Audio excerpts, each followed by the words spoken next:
Alright! Good morning Pilipinas and good morning world! At sa ating mga kababayang OFW at mga kababayan natin na nandyan sa Pilipinas na walang sawang sumuporta dito sa ating munting programa, thank you so much at mabuhay po tayong lahat hanggat gusto natin. Well anyways, tuloy-tuloy po tayo sa tagabalita dito ng mga tamang balita at sagutin ang maling information na ipapakalat ng mga fake news peddlers, ng mga anti-Marcos, lalong-lalo na doon galing po sa mga pintanil ng mga vlogger baka bayan. Yes, dapat silang sagutin. Bakit? Kasi pagkayaan natin sila na lagi pong naninira araw-araw kay PBBM at sa Marcos sa may session sa katagalan bayan, ang kanilang mga paninira ay magtotoo yan sa mata ng ibang tao. So dapat silang sasagutin kasi ang bagong Pilipinas, bawal po ang mga sinungaling. At syempre, kasama niyo pa rin si Sir Ivan, ang pinakabulol na vlogger sa balat ng YouTube, pagbibigay sa inyo ng mga totoo at mga preskong balita na kinukuha natin sa ating kapitbahay na social media. So magandang buhay sa ating lahat mga bayan and a happy Wednesday sa ating lahat. Okay, so before tayo mag-start mga kabayan, well syempre, as usual, i-check more natin kung sino yung mga pasok sa ating top 5 commenters doon sa ating last vlog. At nandito sa listahan ang nanguna po si Ma'am Shane Sibal. Meron siyang 69 na mga comments. Nandiyan po si Lerma Sondita. Meron siyang 41 na mga comments. Ayang Gementiza. Meron siyang 25 na mga comments. Jose Lisa Moises. Meron siyang 19 na mga comments. And name na user. Meron siyang 17 lahat ng mga comments. Or si Erlinda Abonita. I-greet po natin siyempre at saka pasalamatan natin ang lahat ng mga viewers, mga silent viewer dito sa ating channel. Thank you so much. At siyempre pasalamatan rin po natin ang lahat ng mga viewers na lagi pong nagla-like, lagi rin pong nagsishares ng ating mga videos. Thank you so much. And also mga kababayan ko, i-acknowledge po natin ang ating mga channel members. Nandyan si Katita Darl, Cosmo Defender, Pusong Inami, Barbara Butler, Susan Torres, Edmond Casellejo, Samuel Mibrado, and Via Vivar. I-greet natin pong mga suki makabayan, yung mga early birds o yung lagi pong naunguna sa pag-comment sa baba sa ating comment section. Nandyan sila si John Kuan, Jolly Requesto from Norsagaray, Bulacan. Nandyan po si Linda Lim from the city of Ilagan, Isabela. O si Lisa Moises, Laarni Alzuna from Madrid, Spain. Nandyan po si Leonardo Manansala, Guadalupe Marquez, DM Nava 8858 from Chicago. Nandiyan po si Panting, Florida Greenfield, Mercy De Vera, Nonay Florin Hills, Brian Baltasar, Sarah Brightman Black, and hi to Armando. So, kumusta ang lahat mga kabayan? How are you today? Well, of course, I'm hoping po na sana magandang ating gising ang umaga at meron ng energetic po na aura katulad po kay Sir Ivan. Siyempre, as usual, doon po sa ating kababayan po nakagising pa lang at wala pang energy, don't worry. Painitin ko po kagad yung mga umaga kasi marami mga baon na mapasabog at mga balita sa Sir Ivan na pwede natin pong ipandibang po sa mga ipinapakalat na mga fake news ng kabilang kampo. At dapat na silang kukurtin araw-araw kasi sila po ay salot ng lipunan makabayan. Okay, good morning Pilipinas, Luzon, Visayas at Mindanao. So anyway, since today po is Wednesday makabayan, so August 21 Wednesday. And today also is birthday po ni Efelisa makabayan. So i-greet po natin ng happy birthday. In behalf po sa Jelrabi TV family, we wish you all the best and good health. At saka don't worry po kasi nandito po lagi ang mga Marcos supporter, mga pro-admin ng mga vlogger at saka yung mga suporta po sa inyo Efelisa. So patuloy na po sa pagtatrabaho. At saka nandito po kami para ikaw po ay suportahan. Again, happy birthday po, Efelisa Aranita Marcos. Okay, so mga kababayan ko, buti nun naalala ng Sir Ivan. Naalala ko kasi pag ganun ko makabayan, nakita ko po yung picture ni PBBM. Naalala ba natin yung yung pinakita ko dito na kung saan yung pong ginamit po na picture po ni Hitan Makabayan na si PBBM wala nang ginawa kundi kumanta na Makabayan. Nag-party lang. So nakita ko na naman po doon po sa post ni Hitad kanina Makabayan na yung picture na kasama na po si PBBM, kasama po si Efelisa at saka kanilang po mga friends Makabayan. So itong si Hitad talagang insecure at saka inggit na inggit mga kabayan. I am very sure, si Hitad inggit na inggit. So, ikaw Hitad, kung ikaw po inggit na inggit, no, maghintay ka muna na ikaw po maging first lady. Pero hindi yan mangyari. Bakit si Ivan? Kasi di ba sinabi ho yan ni Chris Olo mga kabayan na si Hitad daw, si Maharlika, bali daw walang love life. Sabi niya wala ng love life po itong si Hitad mga kabayan. So, paano siya magiging first lady?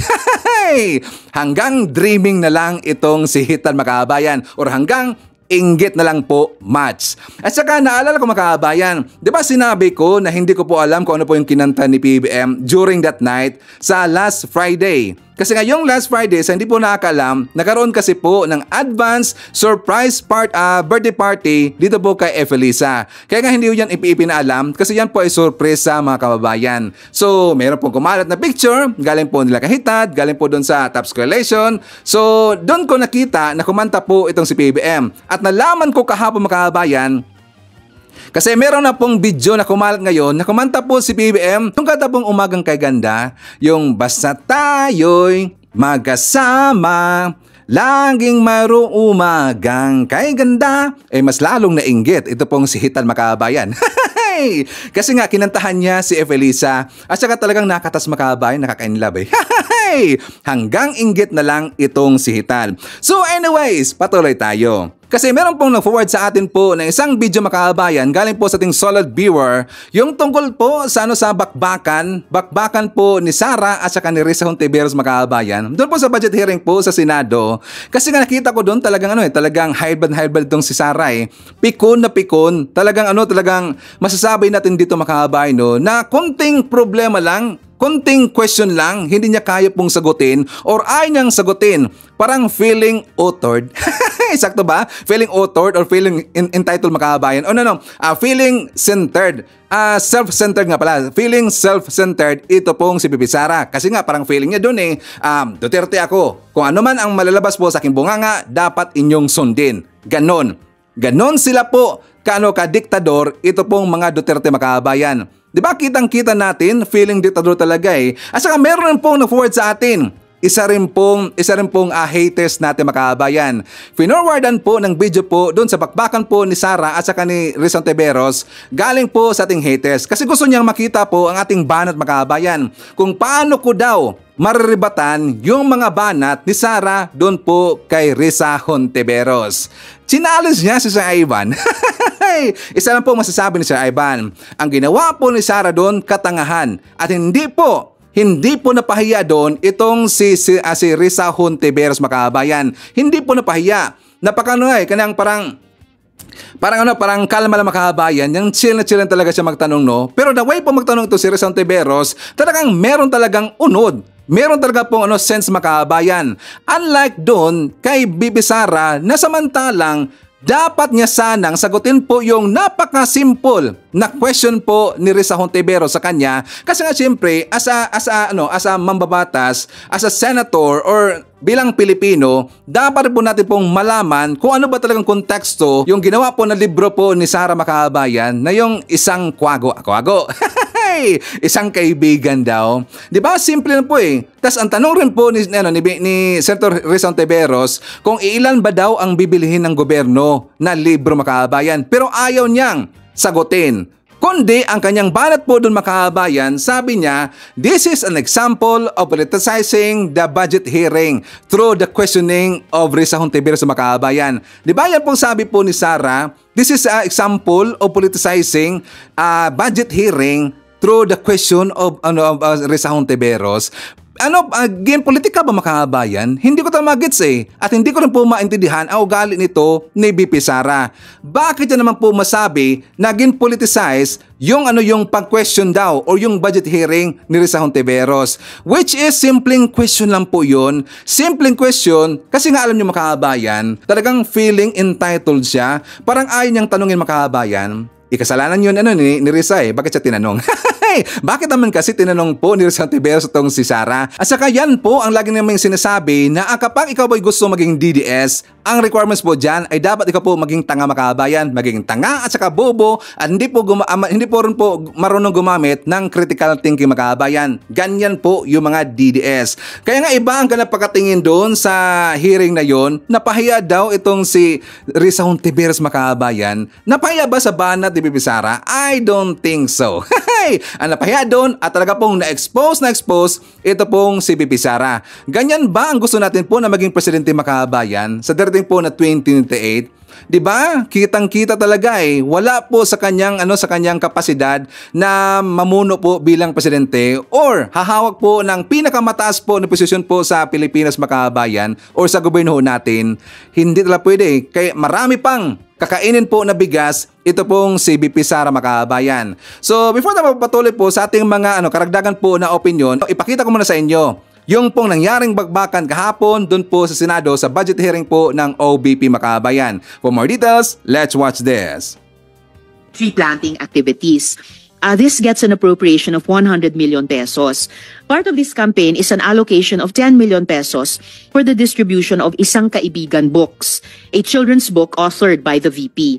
Pwede po bang sabihin ni VP sa atin more tungkol sa librong ito? Here, let me make a rebuttal and another example of politicizing the budget of the government. Ito pong sinabi ni Senator Rizal Ontiveros na at the proper time she'll make a motion to lodge the budget, the requested budget of the OVP to the other agencies. Let me just quote Senator Rizal during the Akbayan Congress. Alam ko po na ang daming kalat ni Duterte na hirap tayong linisin. Ang kadiliman noong panahon niya ay talaga namang nanuot sa ating lipunan para mansa na napakahirap tanggalin. At habang ang anak niya ay may kapangyarihan pa, hindi magiging madali ang ating laban. While VP Sara is in power, the threat of a full-blown Duterte comeback is still a very real and present danger. For one, they are supported by one major superpower, China. So that is an example of politicizing the budget of the government. May we request, Madam Chair, that Senator Rizal Ontiveros repeat the last question. I will certainly, if you request, Madam Chair, repeat my question dahil walang kinalaman sa kasasabi lang ng VP ngayon. Alam nating lahat na miyembro ng iba't ibang partido, yung speeches natin sa ating mga kamiyembro sa mga party congresses ay hiwalay na event dito sa budget debates. So, I really take exception dun sa sinabi ni VP na rebuttal iyan dahil halimbawa ito sa politicizing. In fact, wala akong tinanong tungkol sa China o kahit sino pa mang ibang bansa dito sa budget hearing na to. I am asking about yung national budget na ipapasa natin sa Kongreso para sa bansang Pilipinas sa taong 2025. At ang pangalawang at huling tanong ko sa ngayon, before I make at the proper time propose an amendment which may or may not be accepted by the chair and by the colleagues para nga mas i-align ang mga kaperahan natin lalo na't masikip ang fiscal space natin dun sa mga appropriate programs sa appropriate agencies na malayang-malaya ang OVP makipag-partner sa kanila tulad ng sino pang opisina sa executive. Ang tanong ko po ay ilang mga libro ng Isang Kaibigan ay bibilihin at i-distribute at ano, if the VP could tell us more about the contents ng librong ito. Madam Chair. Madam Chair, the book is not for sale. We only pay for the publication of the book. And we will send Senator Ontiveros a copy so that she will know what is the content of the book. Oh, this question is not only for me, Madam Chair, para rin para sa mga kasama dito sa budget hearing. Baka ilang araw pa bago mapadala at mabasa ko, which I certainly will. But I am asking a question bilang isang mambabatas sa head of agency ng isang opisina sa executive dito sa budget hearing na to. Simpleng tanong. Tell us more about the book, Isang Kaibigan, at ilang kopya nito ang bibilihin ng gobyerno sa halagang 10 milyong piso at i-distribute sa kasama ng mga bags sa 1 million learners sa remote communities. Madam Chair.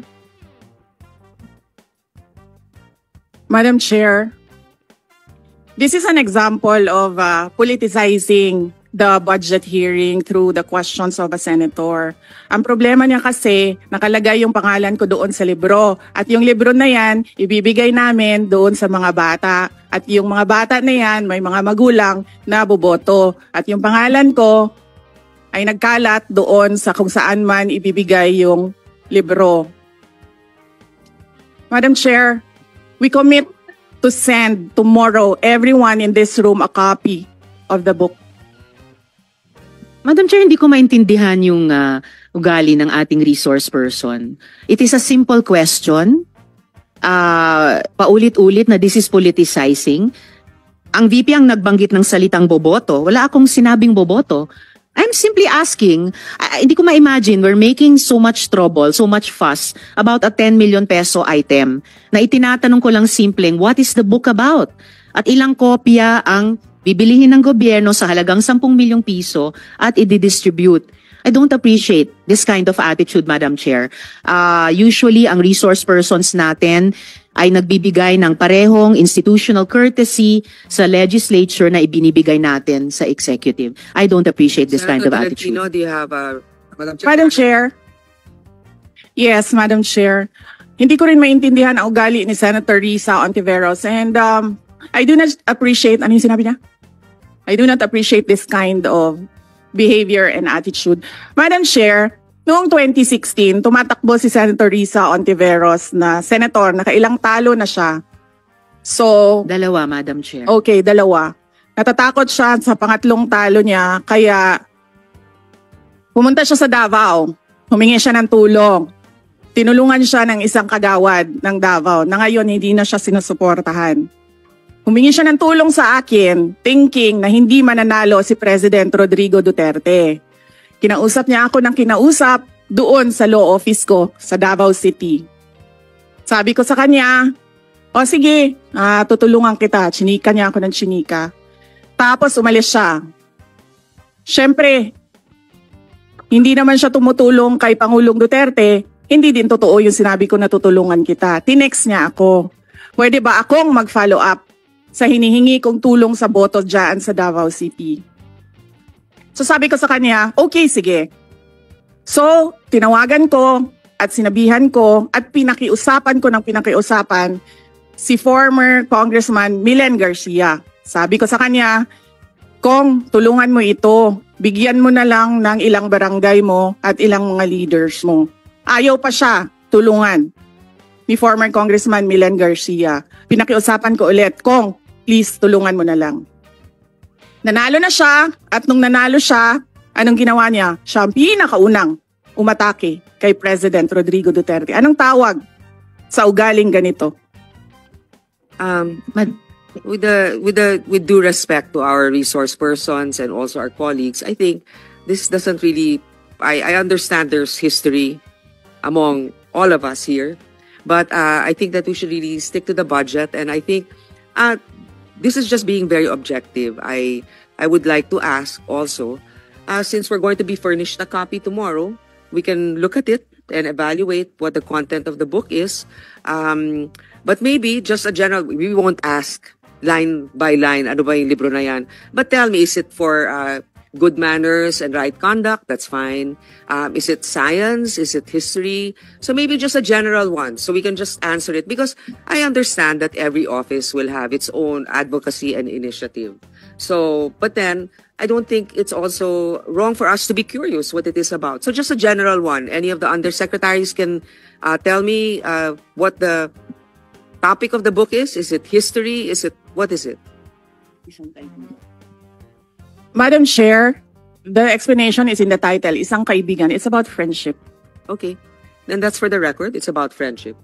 Madam Chair, just the last point. Okay. So kung sana ganun yung naging sagot sa simula pa, 'di ba? Napakasimple. Simpleng tanong, dapat simpleng sagot. Nagkwento pa ng kwento na sinabi dati na walang kinalaman sa tanong ko. Just for the record, as a last point, Madam Chair, this is public funds and we're making inquiries about them. Budget hearing po ito. Hindi po lahat about you. Pera po ito ng taong bayan. Okay. For the record, I Madam think Chair. it's Thank not you, yet Madam Chair. personal, but I Yes. understand the emotion is high. But let's continue on. If you have any more questions, Senator Risa, we will No, have sir, a just round. my 2 questions, Madam Chair. Maraming salamat po. Thank you. Pwede nga pala no, dagdag information na po dito sa nangyaring hearing. Actually, nakapasa na po, pasado na po doon sa committee level ng Senado, ito pong budget hearing po or ang budget po para po sa OBP Makabayan. Okay? So question again sa mga haters, sino ang napahiya doon? Sige nga, gamitin natin po ating critical thinking. Di ba? Simpleng question na po galing kay Risa Hontiveros. Hindi kaya po nasagutin po yung question na yon. Di ba? Simpleng question, simpleng answer lang po, direct to the point. Pero bakit kasi siya nagsishare doon po sa mga personal po ng mga narratives Makabayan? Yan naman kasi mga haters sa problema po ni BP Sara. Na instead po na siya po ay mag-focus sa budget discussions, isi-shift niya kaagad po sa mga personal na mga naratibo. 'Di ba? Ano bang kinalaman yung paglapit po ni Risa Hontiveros last 2016 sa Akbayan Congression na yung napatulong po itong si Risa doon po kay Sara Makabayan? Normal po yung gawain po ng mga politiko. Normal po yung gawain, lalong-lalo na kapag malapit na po yung eleksyon. Lumalapit talaga po sa mga tao, kung sino mo mga tao po na sa tingin niya na makakatulong po, makadagdag po sa kanyang boto, lumalapit talaga po yung mga politiko at normal po yan. Ang ibig sabihin, dahil po nagkautang ng loob, ito pong si Risa Hontiveros, doon po kay BP Sara Makabayan, hindi na mag-question ito pong si Risa Hontiveros tungkol po sa budget. Ang laki pa naman po ng budget Makabayan, 2 billion pesos o yan. 2 billion pesos po. Hindi po ganun kaliit ang budget na hiningi po ng OBP. Di ba ang budget nga ni Lini Robredo sa panahon po niya Makabayan, kailan ba nakaabot po ng 1 billion pesos ang budget po ng OBP sa panahon po ni Lini Makabayan? Di ba kahit one time? Di ba wala? At mamaya, ipapakita po natin po yung ebidensya na yan. Pero dito po sa kay Sara Duterte, dapat sumagot siya. Sabagat siya ng tama Makabayan. Hindi yung pasikot-sikot, hindi niya gagamitin po yung init ng ulo Makabayan. Kasi sa tingin niya, pinopoliticize daw yung budget hearing sa mga questioning po ni Risa Makabayan. Ang budget hearing po ng OBP, kasi daw, ayon po kay Sara, nakita daw ni Risa Hontiveros yung pangalan ni Sara Duterte doon po sa front po ng libro Makabayan. Kaya pinoliticize niya. Which is in fact, dapat i-elaborate pa niya kung ano po yun nandun o rabang makukuha po ng taong bayan o ng kabataan natin dito po sa libro na to. Kasi ang question na po Makabayan, di ba, ilan bang kopya ang bibilhin po ng gobyerno natin? Ilan ba ang i-provide? Kasi dyan kasi malalaman Makabayan kung magkaano talaga ang magagamit po na budget dito po sa libro na yan. Hindi naman siguro isang libro aabot po ng 500 pesos. Kasi kapag aabot po ng 500 pesos po ang isang Makabayan, well sila po nangungurako talaga. 500 pesos, tas ilan po yung kukunin Makabayan? Kasi ang kukontratahin nila dyan, yung pong supplier. So kapag aabot po yung budget po na 300, let's say 300 lang po, 300 pesos to 500 pesos, malaki na po ang patong dyan. Kasi gaano na po kalaki po yung libro Makabayan, di ba? Yan po ang point ni Risa Hontiveros kasi pera ho yan ng taong bayan. Public funds ho yan. At saka ang taong bayan deserve to know also kung ano ba ang paggagamit o magkano ba ang bibilhin o ilan ba ang bibilhin lahat na libro dito po sa 10 million pesos. Di ba? Laki pa rin po yung 10 million pesos. Dapat malaman po natin kung ilan pong libro ang bibilhin Makabayan. Tapos ang sagot po ni Sara na hindi po ipagbibili daw yung libro Makabayan. Nagtanong ba si Risa na ipagbibili po yung libro? Di ba wala Makabayan? Pero bakit niya pinasikot-sikot? Kasi may discovery po sa Makabayan. Di ba sabi po ni Sara, pinopoliticize daw ni Risa yung budget hearing kasi daw nakita po yung pangalan in front po sa libro, ang pangalan po ni Sara Duterte. Hindi niya sinabi lahat Makabayan. Actually, meron pong malaking mukha ni Sara sa likod Makabayan. Meron pong malaking mukha po sa likod ni Sara. Kilala ba natin si Sara Duterte? Di ba Makabayan? Ang laki po ng mukha ni Sara Duterte, tas nakalagay dyan, kilalanin si Inday Sara Duterte. Hindi ba yan pamumulitika? I don't think so. So ang tingin ko dito Makabayan ko, ito pong papagawa po ng libro po ni Sara. Di ba sabi niya ipamimigay lang daw sa mga kabataan para daw sa mga manners or tungkol po sa pagkakaibigan or tungkol po sa friendship. Yun ang sabi niya Makabayan. It's all about friendship daw itong libro na to. Maniniwala ba tayo it's all about the friendship at saka ang target ba niya dito is only kabataan makabayan? I don't think so mga haters. Ito po ay signalis na siya po ay nangampanya makabayan. Kasi hindi lang po bata ang kanyang target dito, kundi ang parents po ng mga bata makabayan. Diba? Ang target ito dyan, ang parents po ng mga bata. Kasi pag mabasa ho yan ng parents nila dyan sa likod, ito po ating Vice President, ito po si Pipi Sara. Ito siyang Karen natin ngayon na isang tanga po na Pipi Sara. Tanga ba? sorry. Yun po mabasa ang sa likod. So, yung kanilang parents, yun na po magsabi doon sa bata para makilala nila itong si Pipi Sara. So, ngayon pa lang, I'm thinking ito po ay early campaigning at ito po ay paghahanda sa darating po na eleksyon makabayan, ang libro ni Pipi Sara. Correct if I'm wrong mga haters. Sakto ba ang analysis sa Ivan? Diba? Napakatanga talaga eh. Simple question, dapat simple answer. Ay nang sabihin lahat, bakit? Kasi hindi pa po alam na mga mabatas na meron palang malaking mukha sa likod po ng libro makabayan. Malaking mukha ni Pipi Sara. O, diba? So ngayon, forward na makabayan. Kasi ipapakita ko sa inyo, after kasi ito sa kanilang hearing, tinanong siya tungkol doon sa meron daw nagpaplano na siya po ipapi-impeach at saka tinanong po siya ng mga journalist, mga reporter na may plano ba siyang tatakbo sa darating po na eleksyon 2028 makabayan. At ito po ang kanyang sagot. Are you in any way bothered by the alleged impeachment moves po sa House, ma'am? Hindi. Hindi. I'm not at all bothered.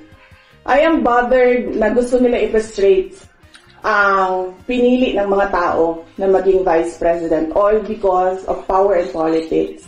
Pero kung ako lang, ulitin ko lang ha, unang-una, hindi ko gusto tumakbong president. Di ba nga, kaya nung tinanong ako ng magkapatid na Marcos, ni BBM at ni Senator Aimee, kung tatakbo ako, diretso ko sinabi, January of 2021, sabi ko sa inyong lahat, hindi ako tatakbong Pangulo. Totoo yun. Tapos, hindi ako tatakbong Vice President. Kasi hindi naman napag-usapan yon before the deadline of filing of candidacy. Hindi napag-usapan ang pagiging Vice Presidente. Kaya, tumakbo kong mayor. Kasi ano bang pangarap ko sa buhay? Maka 3 consecutive terms na mayor ng Davao City. Yun yung pangarap ko. Tapos, pagkatapos ng filing of candidacy, lumapit na sa akin yung magkapatid na Marcos.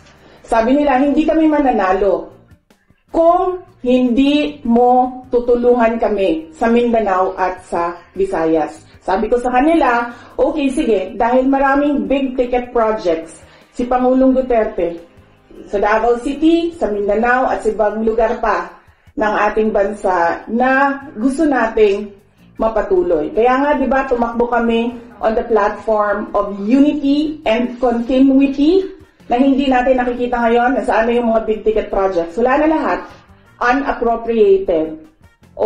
So, pagpaalisin nila ako dito or impeach nila ako, hindi kawalan sa akin ang posisyon na Vice President. In the first place, hindi ko naman gusto tumakbong Presidente. Hindi ko gusto tumakbong Vice President. Tumakbo lang ako dahil kailangan mapatuloy yung development projects sa Mindanao, sa Visayas, at sa Luzon. At naisip ko at the time, if I am Vice President, patututukan yung mga proyekto na yon na okay, wala na rin lahat ngayon dahil unappropriated na sila lahat. Do you regret that decision? Of course not. I do not regret running for Vice President kasi imagine niyo kung ako mayor ngayon at hinahabol-habol nila ako dahil alam nilang pwedeng tumakbo ito sa 2028. Diba? So, yun mo, tatakbo ka. Diba? Are you So, running? bakit ko nire-regret yan? Hahabulin nila ako. Alam nyo, kahit matanggal nila ako as Vice President, hahabulin nila ako until the day na maupo sila sa 2028. So, ano ang plano mo? Ngayon na! 2028 presidential. Mahirap sagutin ang 2028 kasi imagine ninyo, pagbaba ko dito, nahulog ako doon sa hagdanan. 'Di ba? Namatay ako bukas. Sayang yung paghahanda ko. Sayang yung paghahanda ko. Dahil ang layo ng 2028. Dapat magplano for 2028 sa 2027 at fourth quarter ng 2026. Doon palang palusot yung makabayan. Katangahan yon. Yun po yung style po ni Digong. Digong sa katauhan po ni Sara Makabayan. Di ba sabi niya, hindi pa rin niya masasabi kung tatakbo ba daw siya sa darating po na 2028. Sagutin natin yan. Hindi ba pamumulitika or hindi ba to parang preparation po for the election of 2028, ito pong kanyang libro Makabayan. Sa mga tanga, hindi po makaintindi. Nandyan na po ang kanyang malaking mukha po sa libro Makabayan. Tapos ngayon sasabihin niya, dapat daw ang preparation po kung siya ba ay tatakbo sa 2028 for president, ang preparation niyan is fourth quarter, last quarter po of 2026 or last quarter po or first quarter po of 2027 Makabayan. Yan daw magprepara kung ikaw ba ay tatakbo bilang presidente. Ito yung talagang malaking kaibahan po kay PBBM Makabayan, no? Kasi nga early as 2017 or 2017 yata yun if not mistaken, nagpahayag na po si PBBM na siya po ay tatakbo bilang presidente sa darating po na 2022 Makabayan. Talagang pursigido si PBBM na siya po ay tatakbo bilang presidente. Di ba sinabi niya sa kanyang vlog Makabayan, that is year 2017 if not mistaken, parang mid-quarter yata yun, hindi ako nakakamali. Doon po siya nagsasabi na tatakbo talaga siya bilang presidente. Pero ito, ito'y po Makabayan, parang style po ni Digong, hindi ako tatakbo, ayaw kong tatakbo. Pero may plano talaga siya pong patakbuhin ito pong si Sara Makabayan. Sabihin man niya o hindi, patatakbuhin talaga nila itong si Sara. Kasi imposible naman po nga si Basti po ang magtatakbo Makabayan.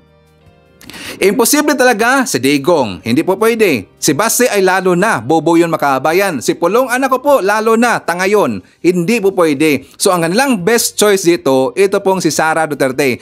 Kahit sasabihin pa niya na ayaw pa niya o hindi pa niya kayang sabihin ngayon na siya ba ay tatakbo, well, at least alam mo natin na sa kanyang sarili, sinabi rin po niya sa kanyang sarili na hindi talaga niya kaya na tatakbo po or bilang isang presidente Makabayan. Hindi niya kaya. Balikan natin po kanyang sinabi doon sa first portion. Sabi niya, 'di ba talagang nanumbat sa Makabayan? Nanumbat yun eh.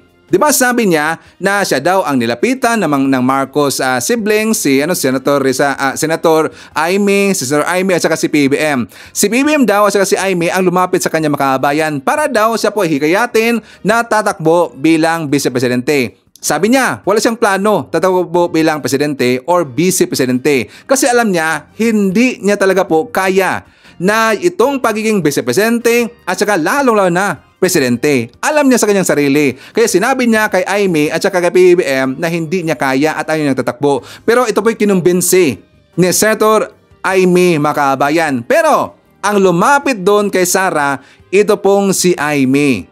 Totoo yan, di ba? Sinabi ho yan doon sa vlog po ni Doc Willie Ong Makabayan. Nalalaban natin, di ba meron pong vlog si Doc Willie Ong at saka in-interview niya ito pong si Aimee Marcos. Di ba? Sinabi niya na sila talaga po ang lumapit. Si Aimee po ang kumumbinsi dito po kay Sara Duterte, hindi po si PBBM. Kasi si PBBM, gustong-gusto niya talaga po na tatakbo bilang presidente at talagang full na po ang kanyang desisyon, talagang intact na po ang kanyang desisyon na siya po ay tatakbo bilang presidente. Hindi na po. Pero ang pamilya po ni Sara, gusto nila ng tatakbo bilang presidente Makabayan. Lalo na ang mga alipores, mga vlogger, di ba? Tapos meron pa nga nagsabi Makabayan, no? Sabi pa dito ng taga-Tops Coalition, sabi kasi ito kanina, ni Pachuco Distora Eduardo, if BP Sara would have fought BBM, there would be no Marcos today. Agree ba tayo dyan? Agree ba tayo sa kanya, mga Marcos supporter? Na kapag daw yung si Sara daw ang tumakbo at saka nakipagbakbakan kay PBBM bilang presidente, hindi daw magiging presidente si PBBM Makabayan. Hindi papayag dyan ang mga loyalista. Hindi rin po dyan papayag po ang mga Marcos supporter. Kitang-kita naman ho natin sa survey ngayon. Ngayon pa lang, kitang-kita na ho natin mas marami po ang mga lolista. Ang mga lolista, 1960s pa po, 40s to 60s, nandyan na po yung mga lolista. Kailanman lang yung mga Duterte supporter mga kababayan.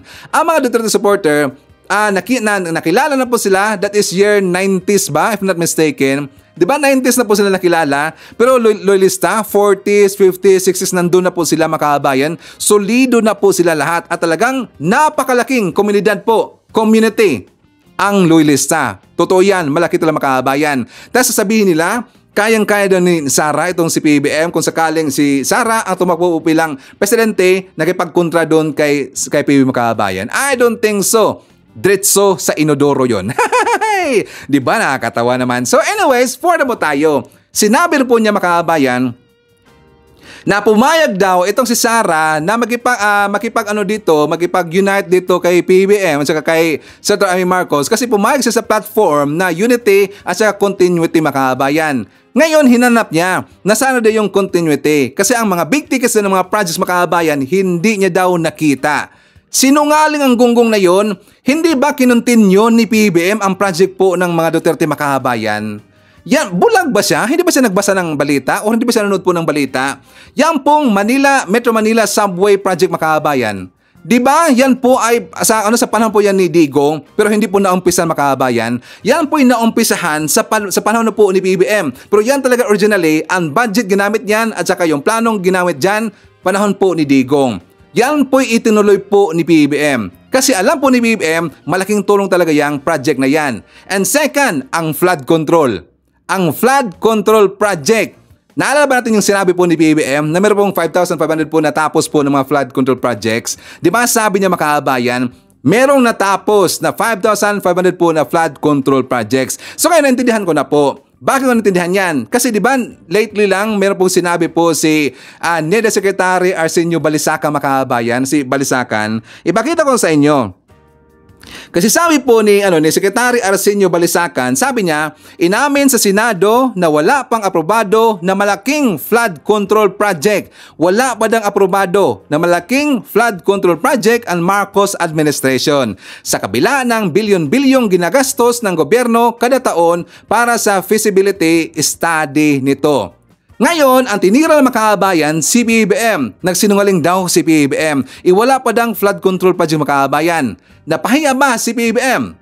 I don't think so. Diba, mission failed po yung flood control project mga kababayan.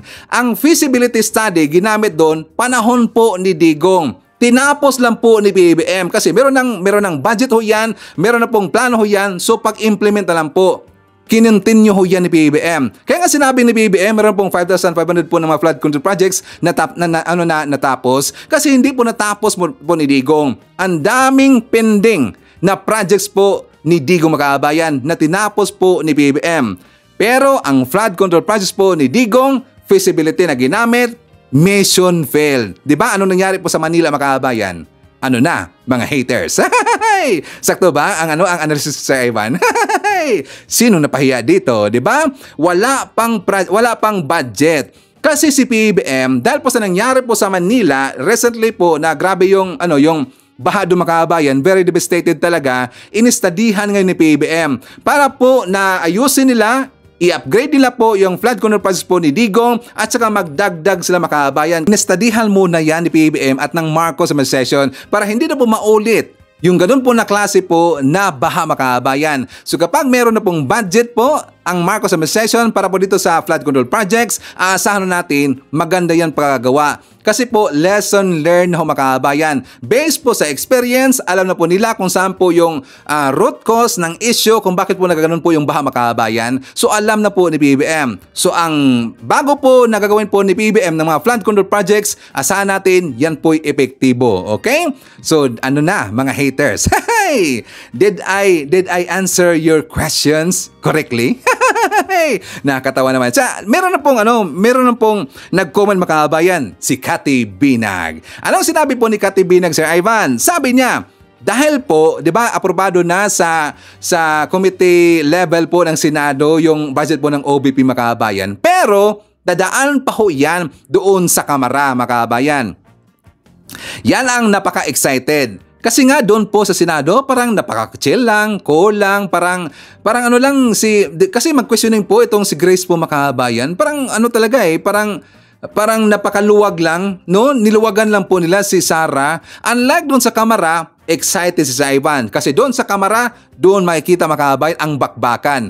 Gusto ko makita doon, nandun sila si Luistro, nandun po si yung TikToker Makabayan, yung taga Davao na babae. Gusto ko makita doon. Gusto ko makita doon si Dan Fernandez, nandun po si Barbers, nandun po sila si JJ Suarez Makabayan, at saka nandun talaga yung mga banggiitan na magtanong Makabayan na hindi po or wala pong takot.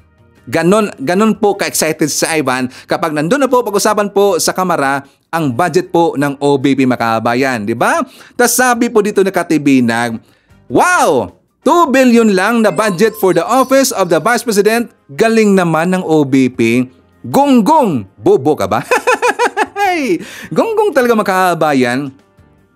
Galing daw ni BP Sara dahil 2 billion pesos lang ang budget ng OBP.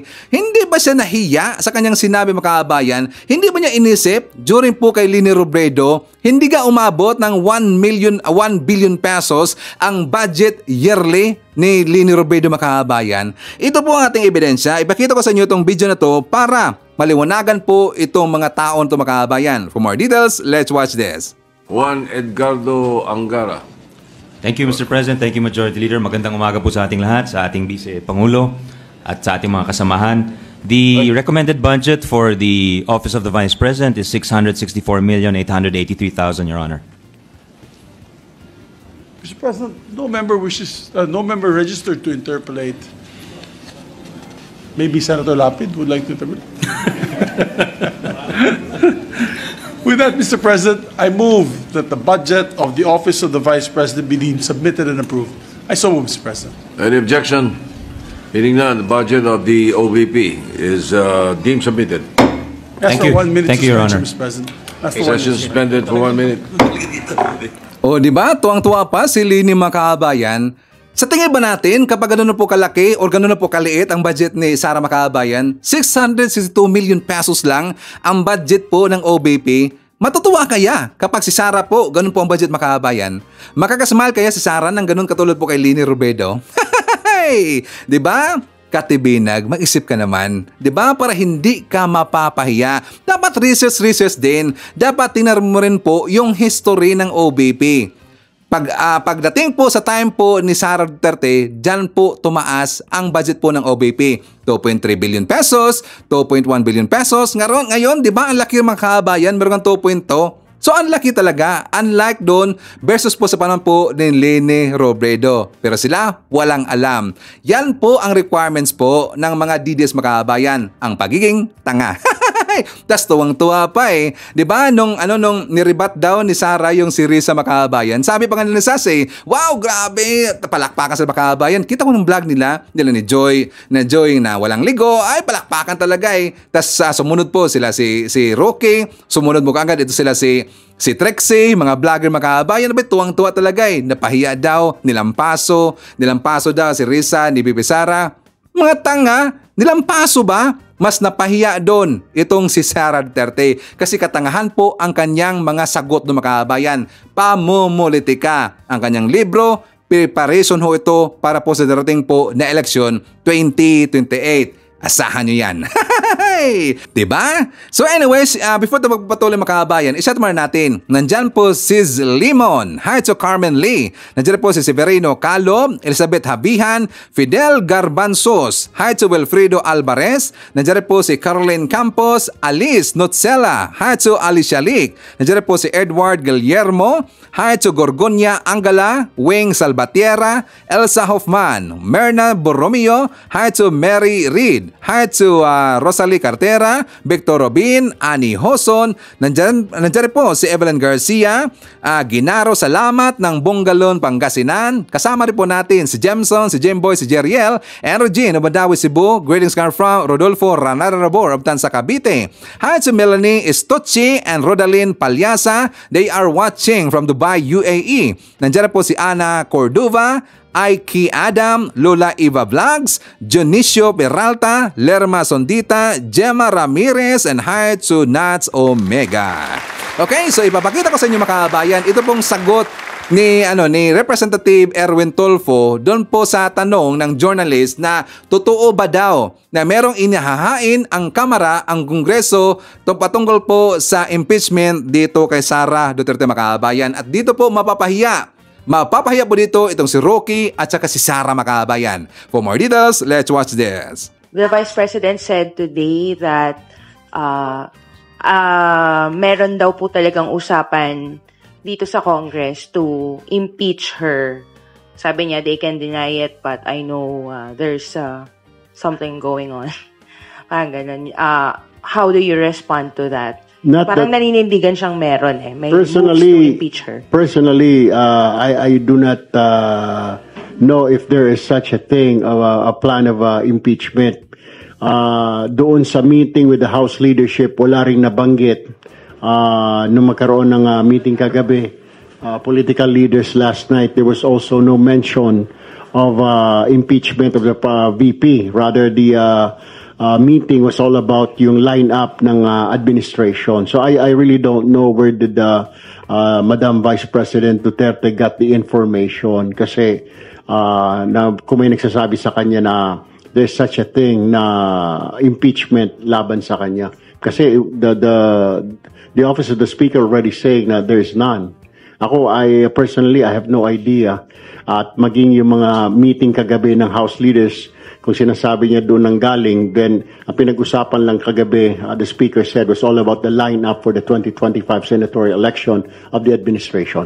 Sir, so you can categorically say na the House leadership is not endorsing or supporting any moves to impeach the Vice President? No. I can categorically say, and it was repeated to me by the speaker this afternoon before I came down, because I know that it will be asked in this press conference, there is none. The meeting last night of the House leaders was all about the lineup of the administration bet for the 2025 senatorial election. So, wala po talaga eh. Kumpirmado mga kabayan, according po kay Representative Erwin Tulfo na wala po silang plano na gagawa po ng hakbang ng impeachment mga kabayan. Wala pong napaplano po na isang congressman. Pero kung meron pong nangyari na ganyan kung meron mang mangyayari daw according po dito kay Rocky Makabayan, so sa tingin ko baka napaplano po itong si Chua. Di ba sinabi ko na ho yan? Kasi nga ilang araw po yung banat po ni Chua dito kay Sara Makabayan. Kung kung totoo mang sinabi po yun ni Roque na meron pong napaplano po na ipa-impeach itong si Sara, well, malamang sa malamang ito pong si Chua Makabayan. Sa tingin ko lang po. Pero dito, napahiya. Ang ibig sabihin, ipinahiya talaga. Sinupalpal po ni Tulfo, ito pong si Roque, at ito pong si Sara Makabayan. Kasi sila po nag-umpisa niyan. Sila po ang nagpapakalat niyan na meron na silang narinig po galing po sa loob na magkaroon daw ng impeachment versus dito kay Sara Duterte. Sirong unang nasabi niyan, ito pong si Roque Makabayan. Pero yan po ay sinakyan kaagad po ng mga alipores, mga uto-uto po ng mga supporters, included ito pong si Sara Duterte. Di ba mga uto-uto talaga eh. Pero tayo po ay nananawagan. Included po si Sir Ivan, na tayo po nanawagan na sana impeach po itong si Sara kasi wala namang kwenta eh. Sa kanyang attitude, walang manner makabayan. Walang manner talaga eh. Talagang andali po niyang mapikon. Andali talagang parang tupakon. Ang tawag ba sa Tagalog makabayan? Parang tinutupak ka agad. Konting question lang, tas isipin niya, pinupolitika na sa kaagad mga kabayan. Pinupolitika ba? Masama na ba ngayon ang magtanong? Kasi nga sa kanyang isip mga kabayan, abay Duterte ako. Huwag kayong magtanong. Bawal magtanong po sa mga Duterte. Kung anong sasabihin ko, dapat susundin nyo. Ganoon naman kasi ang mindset ng mga Duterte mga kabayan. Kaya napipikon sa kaagad kapag siya po ay tatanungin. Ngayon, meron siya pong in-appoint. Naalala ba natin po si Pua Makabayan, ang kanya pong undersecretary sa DepEd, yung si Pua, basta si Pua yung name yun yung lalaki. So kinuha po siya ni Sara Duterte bilang spokesperson. Kasi kapag ito si Sara po yung magsalita makabayan, talagang tumatumbling talaga bumambalintong lagay. 'Di ba? So ngayon, kinuha niya itong si Pua kasi sa dating po na budget hearing doon sa Kamara, meron ng tagapagsalita sa kanya makabayan para hindi siguro, baka siguro pinagsabihan siya, baka siguro meron po nag-advise sa kanya na hindi maganda yung banat na yun, mapapahiya ka doon. Kapag bumanat ka pa, ikaw Sara, kapag bumanat ka pa ng ganun po na klase ng mga banat na walang kwenta, wala na po sa mga discussions, pupunta ka agad po sa mga personal po na naratibo, mapapahiya ka kay Sir Ivan. Totoo ba yun? Diba Sara? Babantayan ka namin. So anyways, isettle po natin. Nandyan po si Nats Omega, Hatsu Marita Redwood, Mary Ortega, nandyan po si PERF or PYRF Trading and Printing. Isettle natin si Marianelli Bansifra, Hatsu Rodel Aglipay, nandyan po si Cristina Gomez, Lorina Oy, Ronelyn Lamsen, and Hatsu Eliza Caniete. Okay, so mga kababayan ko, ipakita ko sa inyo ang vlog po ni Attorney Claire. For more details, let's watch this. Salamat VP, Madam Chair. Wini-welcome ko yung sinabi nila na diba? Nandun na siya Nandun yung pagkapikon niya. Na para bang, teka lang, ito yung dating sa akin Yung mga ibang senador nga dyan hindi na ako tinanong Ito ka na naman, ito yung basa ko ito ka na naman, Senator Risa. Pinag-iinitan mo lang kami. So, yun yung dating sa akin. Kaya, gano'n na siya mag-attitude. May attitude na siya dito. Kung pag binaksak niya yung mic na gano'n, kita mong pikon siya. Pero, ito si Senator Risa, cool pa rin Kita nyo? Nako-compose niya. May composure siya na wala kay VP Sara. So, let's think about this. Kung ito ba magiging presidente, ala Digong Duterte din yung dating niya? Napikon? Diba? O mas malala? Diba? Well, anyway, siguro ang hindi pa niya nakukuha kay Pangulong Duterte yung pagmumura on cam. Diba? Hindi ko alam kung sino ba nakakilala ito kasi parang may balita nito. Ganon din siya Ganon din yung mga words niya Parang tatay niya Pero dito siguro nakokontrol niya pa. Diba? Very clear ang tanong ni Senator Risa. Ano tong librong to? Ilan ang bibilin? Para saan? Sino makikinabang? Bakit pumasok yung issue tungkol dun sa kanyang message sa Akbayan Congress? Hindi to ang pinag-uusapan. Pero para maipakita niya na ang tanong nito si Senator Risa malisyoso. Diba? At yung plano niya na i-align na lang yung budget papunta sa tamang ahensya na gumagawa naman talaga ng ganitong klaseng mga social services. Pikon siya. Kasi ayaw niya matanggal sa kanya yan Bakit? Di siya pwede matanggalan ng budget na yan dahil gagamitin niya rin yan sa politika. Lahat ng tinatrabaho niya ngayon dito, sa totoo lang, pamumulitika. Libreng pagkain, libreng transportation, tree planting. Para pakitang nature lover siya. For the environment. Good naman yun, walang problema. Pero bakit nga ang dating, duplication lang yung trabaho mo when pwede mo na lang idagdag yan sa tamang ahensya? Bakit sa iyo pa dapat pa, alam mo yun, mag-pass through? Iko-course through pa sa'yo. So ano ang balak, di ba? Billions to. Hindi tulad ng panahon ni VP Lenny.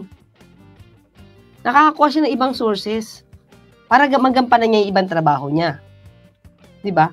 Sa kanya, kailangan yung pera.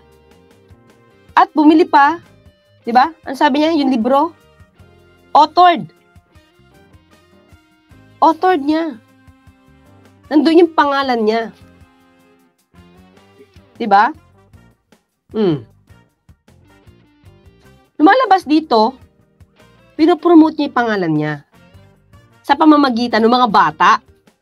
Okay, tuloy natin Kasi ang layo na nung sinabi niya Ang layo na ng sinabi niya, dahil ang usapan dito, ilan lang libro bibilin.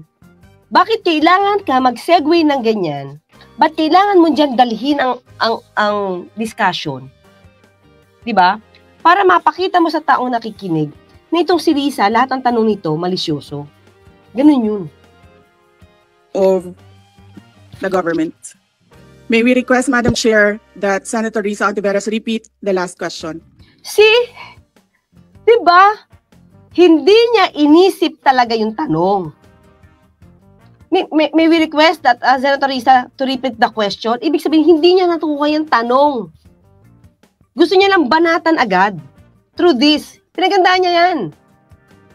Diba? Na, sa akin, for me, kayo mga ka-clear, it's uncalled for. We're talking about budget. Diba? BP ka pa man din. Paano kapag naging presidente ka, ano pa mga words ang gagamitin mo? Ikaw na yung pinaka-highest officer of the land. Ano pa? Diba? Hindi ba mas delikado? Tatanong lang naman, nagtatanong lang. I will certainly, if you request, Madam Chair, repeat my question dahil walang kinalaman sa kasasabi lang ng VP ngayon. Diba? Kasi kailangan niya lang ipahasok talaga. Hindi siya nag-concentrate sa tanong. Nung nakikita niya, diba? Nung napakinggan niya, na mukhang bubusisiin talaga ni Senator Risa at magkakaroon, iaalay niya kung pwede saan ahensya madala yung pera. Napiko na siya.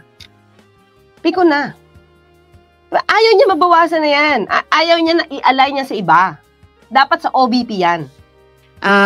Alam nating lahat na miyembro ng iba't ibang partido, yung speeches natin sa ating mga kamiyembro sa mga party congresses ay hiwalay na event dito sa budget debates. So, I really take exception dun sa sinabi ni VP na rebuttal iyan dahil halimbawa ito sa politicizing. In fact, wala akong tinanong tungkol sa China o kahit sino pa mang ibang bansa dito sa budget hearing na to. Saka ba't rebuttal? Ang rebuttal kasi pag may pinukul na sa'yo, diba? Kapag may pinukul sa'yo, tapos sumagot ka, tapos may pinukul ulit sa'yo, magre-rebuttal ka. Diba? Parang kinontra mo agad. Wala pa naman tinatanong nakakontra-kontra. Itinanong lang sa'yo kung saan at para saan tong libro. Diba?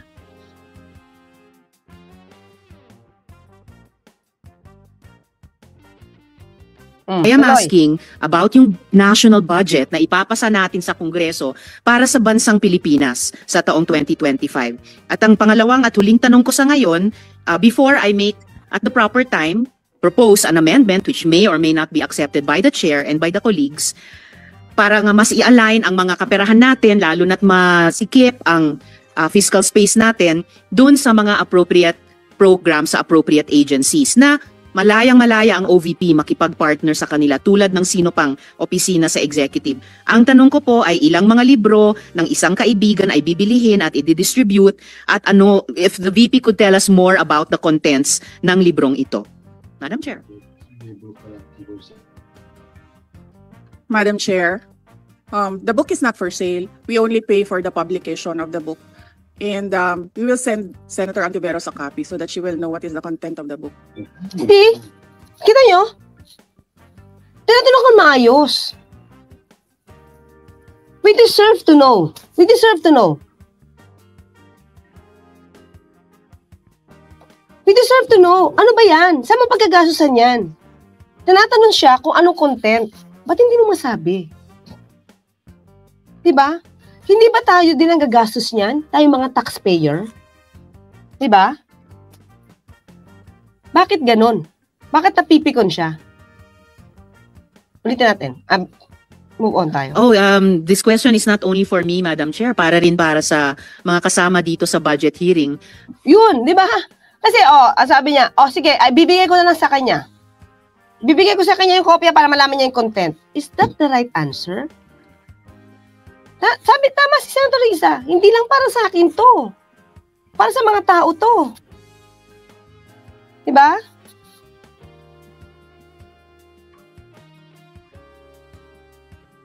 Okay, medyo may ingay lang na konti, kaya pinapaayos ko. So, diba, parang hindi ba dapat lahat tayo makaalam nito. Para saan yung libro? Ikaw pa yung author. So nakabalandra yung pangalan mo dyan. Diba? Ano sabi? Ano sabi? Ang kwento na to? Totoo ba na yung kwento na to tungkol sa buhay ni VP Sara? At siya ay isang kaibigan. Ganun ba yung laman nun? Yung ba yung sabi? Ah? Nakabasa na ba kayo? Nagkukwento siya dito sa mga bata, di ba? So ito ba'y tungkol sa kanyang buhay? Sabi, sino nagsabi? Sino nagsabi no ano? May nag-message dito. Wait lang ha. Pakinggan natin kasi basahin natin kung sinabi niya. So tuloy na lang natin muna. Baka ilang araw pa bago mapadala at mabasa ko, which I certainly will. But I am asking a question bilang isang mambabatas sa head of agency ng isang opisina sa executive dito sa budget hearing na to. Simpleng tanong. Tell us more about the book, Isang Kaibigan, at ilang kopya nito ang bibilihin ng gobyerno sa halagang 10 milyong piso at i-distribute sa kasama ng mga bag sa 1 million learners sa remote communities. Madam Chair. Madam Chair, this is an example of politicizing the budget hearing through the questions of a senator. Ang problema niya kasi, nakalagay yung pangalan ko doon sa libro. At yung libro na yan, ibibigay namin doon sa mga bata. At yung mga bata na yan, may mga magulang na boboto. At yung pangalan ko ay nagkalat doon sa kung saan man ibibigay yung libro. Madam Chair, we commit to send tomorrow everyone in this room. Okay. Very clear tayo ha. Ang tanong lang, ano ito? Anong content nito? Ilan ang bibilin? Tapos magbibintang na si VP Sara na politicizing. Ako nga, from the start, wala akong nadinig about sa politicizing eh. Kasi kailangan lang malaman lahat saan mo gagastusin yung 10 million pesos. Pero bakit pumasok agad sa utak ni VP Sara na pinupoliticize siya? Siya yung nagbigay ng information. Kaya tuloy tayo nagkaroon ng isip na open yung mind natin na malamang nga gagamitin mong papupolitika yan. Siya yung nag-open eh. Diba? Ano sabi niya? Ang sabi niya, ito, ang libro may pangalan niya. Ibibigay sa mga bata. So yung mga bata, makakarating ito sa mga magulang. At yung mga magulang, botante. Wala pa tayo doon. Diba? Na-advance na nga niya yung iniisip ng tao. So, ibig sabihin, baka nga yun yung talagang balak nila. For this book, kumalat yung pangalan niya, ilan ba? 1 million, diba?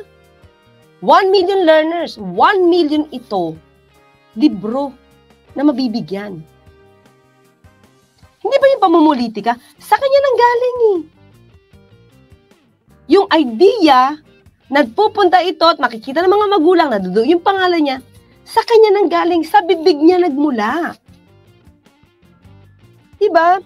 Kung wala, nung tayo nadidig ko ito, wala tayong nag-iisipan na namumulitika eh. Until inopen niya. Sa kanya galing.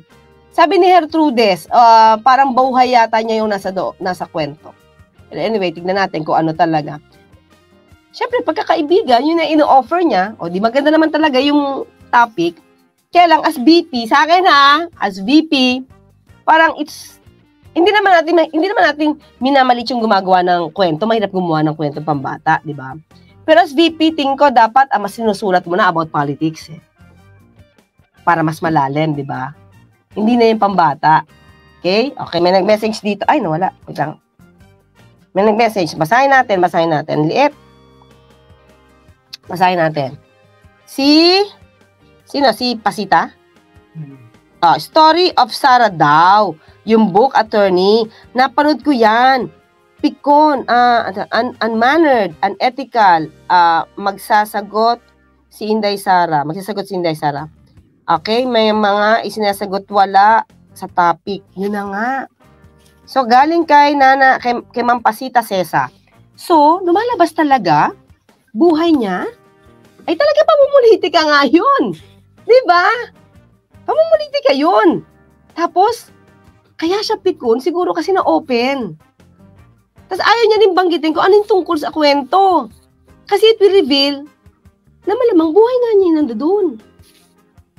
Ala, ayan sabi ni Nanay Pasita, si Ma'am Pasita, sabi buhay daw ni Sarah yung nandun sa kwento. Itinatanong na naman siya kung anong content, di ba? Anong laman? Ba't hindi niya masagot-sagot? Napikon siya. Okay, mas pikon pa siya. May mas pikon pa siyang sasabihin for a while. Copy of the book. Madam Chair, hindi ko maintindihan yung ugali ng ating resource person. It is a simple question. Paulit-ulit na this is politicizing. Ang VP ang nagbanggit ng salitang boboto. Wala akong sinabing boboto. I'm simply asking, hindi ko ma-imagine we're making so much trouble, so much fuss about a 10 million peso item. That's true. That's true. Kasi di ba, kung ako yung writer at meron lang akong kinuwento about bata, yung pagiging magkaibigan, hindi ko ba yung sasabihin dito sa Senate hearing? Kung iba nga ang laman yan, at ipinopromote mo yung sarili mo, at makikita sa laman na you're promoting yourself, di ba? Makikita nga namumulitika ka. Using public funds. Di ba? Baka kaya yun sabihin, bibigyan ko na lang kayo ng content ng kopya, for you to read. Pero tayo na nakikinig dyan, we should know. Ano yun? Oh, di ba? Ang analysis po ni Atty. Claire Macabayan, designer po kasi Ivan. Di ba? Napaka-obvious naman kasi. Very obvious talaga. Ayaw niyang sumagot, ayaw niyang sabihin po in front of the mambabatas, mga senator, kung ano po yung context po ng libro Makabayan. Ayaw niyang sabihin, pero sinabi niya doon sa hearing Makabayan na dahil daw pinapoliticize daw dito ni Risa ang kanilang budget hearing Makabayan through sa mga questioning po ni Risa Ontiveros kasi nakita na ni Risa yung pangalan po in front. Nakita ng Makabayan. So, dinagdagan po niya. Kasi ang target niya, mabigyan po yung mga bata na 1 million po lahat yung kopya Makabayan. Kasi nga 1 million po ng mga bata ang kanyang bibigyan.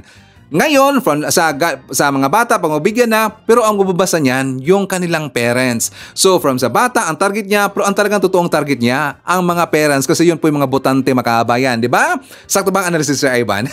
Nagatugma po kay Atty. Claire Macabayan. So, ito po ay early campaigning.